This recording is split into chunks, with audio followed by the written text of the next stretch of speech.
여러분 혹시 이런 경험 있으신가요? 누군가와는 처음 만났는데도 이상하게 마음이 편해지고 무슨 말을 해도 믿음이 생기는 경우. 반대로 어떤 사람은 몇 번이고 대화를 나눠도 뭔가 찝찝하고 거리감만 느껴지는 경우. 대체 차이는 뭘까? 나는 왜 저 사람처럼 신뢰를 주는 대화를 못할까? 오늘 영상에서는 그런 고민을 해결해 드릴게요. 대화를 통해 신뢰를 쌓는 5가지 핵심 방법, 여러분도 지금 이 순간부터 바로 실천할 수 있어요. 1. 신뢰는 말보다 느낌에서 시작된다. 여러분, 우리가 누군가를 믿게 되는 순간은 언제일까요? 그 사람이 논리적으로 완벽한 말을 했을 때일까요? 아니면 그 사람의 말투, 표정, 분위기에서 편안함을 느꼈을 때일까요? 대부분 후자입니다. 신뢰는 저 말이 맞아가 아니라 저 사람 느낌이 좋아해서 시작돼요. 예를 들어 같은 말을 해도 어떤 사람은 눈을 마주치고 부드러운 목소리로 말하는 반면 어떤 사람은 표정 없이 툭툭 던지듯 말하죠. 당연히 전자에게 더 신뢰가 갑니다. 포인트 말의 내용보다 비언어적 요소 즉 표정, 말투, 시선, 리액션이 더 중요하다는 것. 2. 리액션보다 중요한 건 진짜 경청. 많은 사람들이 대화할 때 리액션을 잘 해야 한다고 생각합니다. 와 진짜요? 헐 대박 이런 반응이 대화를 풍성하게 만든다고 말하죠. 물론 어느 정도는 맞아요. 하지만 진짜 신뢰를 쌓는 데 필요한 건 경청입니다. 경청은 단순히 듣는 척이 아니라 상대가 말한 내용을 진심으로 받아들이고 있다는 태도를 보여주는 거예요. 예를 들어 친구가 요즘 회사 너무 힘들어라고 말했을 때 그냥 헐 진짜?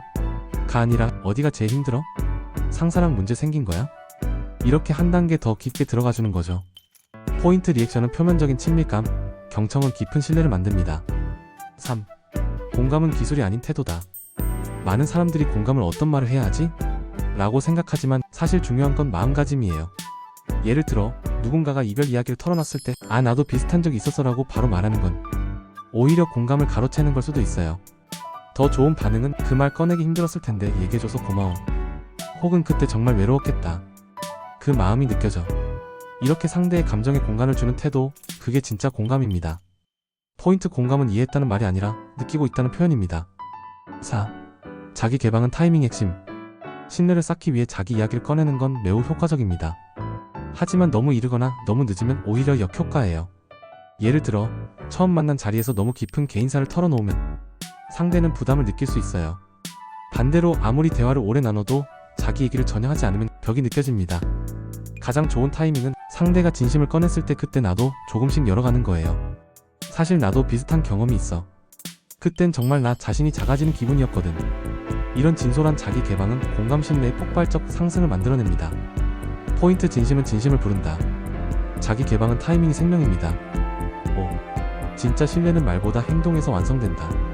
마지막으로 아무리 좋은 말을 해도 그 말을 지키지 않으면 신뢰는 무너집니다. 예를 들어 다음 주에 밥 한번 먹자 해놓고 연락이 없으면 말보다 실망이 더 크죠. 반대로 사소한 것이라도 기억하고 챙겨주는 행동은 말보다 훨씬 강력한 신뢰를 줍니다. 그때 너 그 얘기했잖아. 혹시 괜찮아졌어? 전에 네가 좋아한다던 카페에서 커피 샀어. 같이 마시자. 포인트 신뢰는 말로 시작되지만 행동으로 증명됩니다. 우리는 매일 누군가와 대화하고 그 속에서 관계를 만들어갑니다. 그리고 그 관계 속에서 우리가 원하는 건 결국 신뢰죠. 신뢰는 하루아침에 쌓이는 건 아니지만 작은 대화 하나하나가 그 시작이 될 수 있어요. 오늘 영상에서 알려드린 5가지 대화법 하나씩 실천해보세요. 어느 순간 사람들이 여러분에게 자연스럽게 마음을 열고 이 사람은 믿을 수 있다는 신호를 보내게 될 겁니다. 영상이 도움이 되셨다면 좋아요와 구독 부탁드리고요. 댓글로는 내가 믿는 사람의 말투나 행동은 어떤지 공유해주세요. 감사합니다.